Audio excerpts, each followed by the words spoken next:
Hello and welcome to the Star Citizen News, looking at what's happened over the last week in Star Citizen and highlights of things like the monthly reports, Fleet Week, some drama, and dev responses. So let's start with Fleet Week stuff. Fleet Week's confirmed for the 20th of May and will run until the 31st. I believe it's actually going to start at 5 PM UTC on Friday the 20th of May. You can expect an Alpha 3.17.1 patch almost certainly here at the same time as well. There will be a free fly, so anyone can try Star Citizen for free.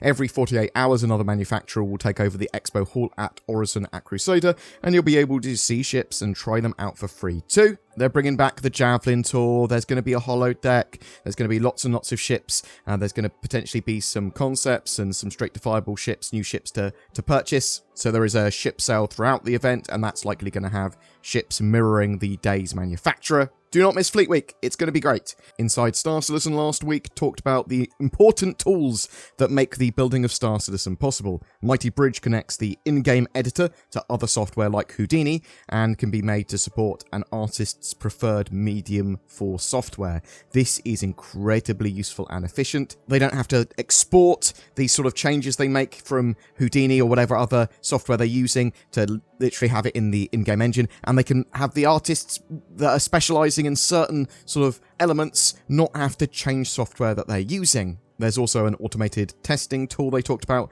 known as the Cloud Test Launcher, which allows for the simulation of many headless clients that will be evolving as well, this tool, to do more advanced testing. So this means we get patches stress test in a much more efficient way, and eventually this will have them stress testing like server meshing and persistent streaming, all this sort of jazz, as these headless clients will move around the verse. Star Citizen Live last week was a graphics and engine Q&A. Let me give you a few little highlights. After the Gen 12 updates for the renderer are complete over the next few patches, Vulkan sort of support will come in soon after, as they've been developing Vulkan in parallel. This is going to allow for a lot of things like graphics options and much better scalability. The game will look better and perform better. They need to finish transparent rendering and then the compute paths and skinning. If that's all complete, then the Gen 12 renderer is pretty much done. The renderer thread has been made much more optimized for Alpha 3.17. However, that's not most people's bottlenecks. Cloud Imperium have been developing a window and glass shader that's very resource efficient, but will also allow you to see inside a building or spaceship. It's not going to necessarily let you see people running around in the spaceships at long distance, but the idea is that for levels of detail, they want it to be resource efficient at long range, and they don't want it to sort of cause huge performance problems when there's like a whole fleet of ships around. Levels of detail and pop-in improvements are coming as well, because obviously that can be quite jarring when you're coming into a planet and then you see trees and buildings pop in.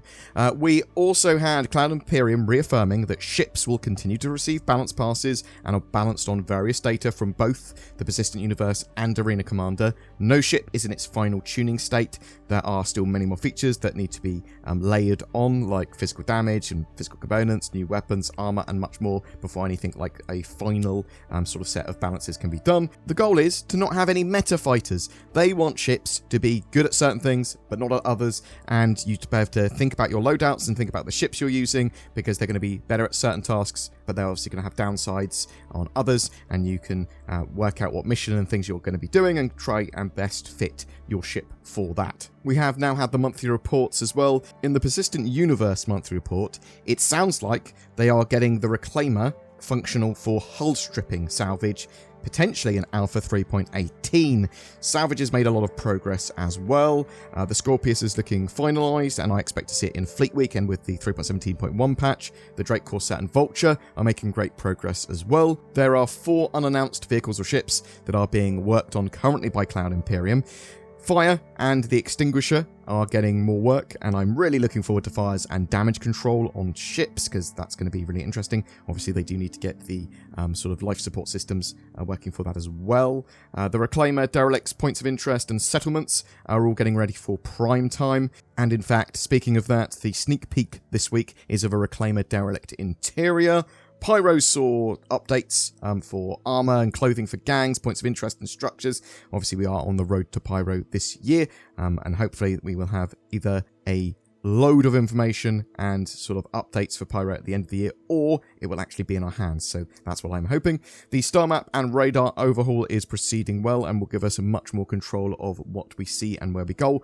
It looks like you'll be able to roll in all the way from sort of the galactic map all the way down onto a planet's surface. In the Squadron 42 report, there was a lot of progress on various chapters for the game, bringing some of them close to vertical slice quality, and lots of AI updates. There's been a huge amount of movement and work on AI as well. That seems to be sort of like the lion's share of work, and more generally, the lion's share of development is going into Squadron 42, partly because of the new sort of development processes where most features will go into Squadron 42 first and sort of get some meat on them, get iterated on, before then going into the persistent universe. I also mentioned a bit of a rant and some drama with media reporting on bedsheet deformation and sort of making a big deal of a very minor feature that maybe Cloud Imperium are like far too focused on the details and what the hell is this tech. I've realised my original statement on this might have been a bit ranty. Basically, Cloud Imperium said that you'd be able to have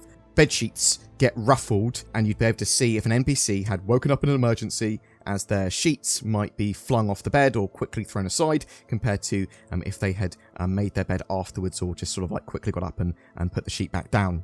If there was thousands of hours of work going into specifically bedsheet deformation, I'd be like, yes, that is a reasonable thing to be like, what the hell are you doing? However, Cloud Imperium have been developing cloth simulation for a while, and I see no problem with them implementing it for most cloth in the game. They might as well use it. It is literally just an implementation of that, and a minor use for the tech that will be used for a huge amount of things. Them being proud of the details is fine. Them saying that there's steam coming off the coffee which dissipates would be fine as well. If I can walk into a scene and go full detective and work out what's happened aboard a ship because of the state of a room, that's awesome. The only issue is if thousands of hours have been spent on implementing one minor thing, and if you break down the game into minutiae and then focus on that bit, I suppose that you could come up with a million different headlines that are all sort of quite dumb and go, what the hell are you doing, Star Citizen? Star Citizen's going to have burritos made to order and you can choose the filling. Actually, that's probably one we will have in the future. However, I do think that the sort of development cycle of Star Citizen and Squadron 42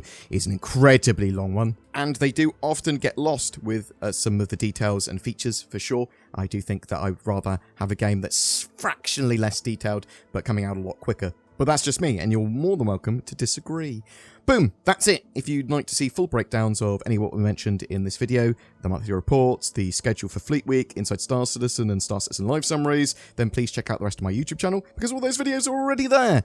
What do you think though? Are you really excited for Fleet Week? What do you think those 4 unannounced vehicles could be? Do you think that the implementation of Star Citizen's tech in minor ways is worth highlighting from Cloud Imperium in the monthly reports? Or should Cloud Imperium talk more broadly about tech in a more grand way without focusing on the minutiae? Or is it something they should be proud of? Whatever your thoughts, I'd love to hear from you in the comments below. I saw NordVPN once. I was in a forest, late at night. I'd got lost, and then I heard it, an unearthly sound as if the wind was talking to me. NordVPN.com/BoredGamer.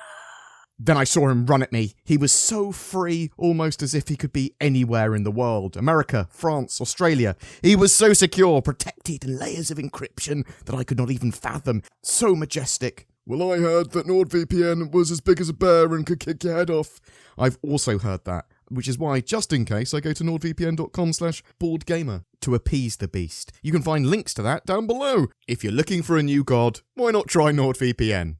Every month we have a ship giveaway. This time for May, to celebrate Star Citizen Alpha 3.17's release, we're giving away 3 prizes to 3 separate winners. An Origin 100i luxury starter ship, a consolidated Outland Nomad versatile freighter, and an Aegis Avenger Titan multi-role ship.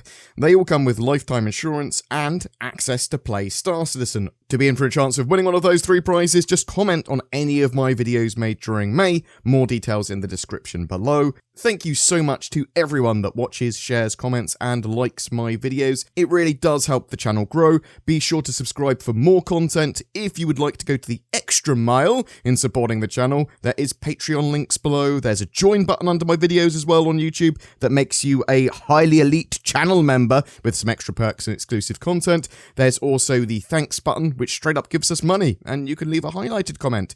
Thank you so much for watching, and I hope you have a great May 2022.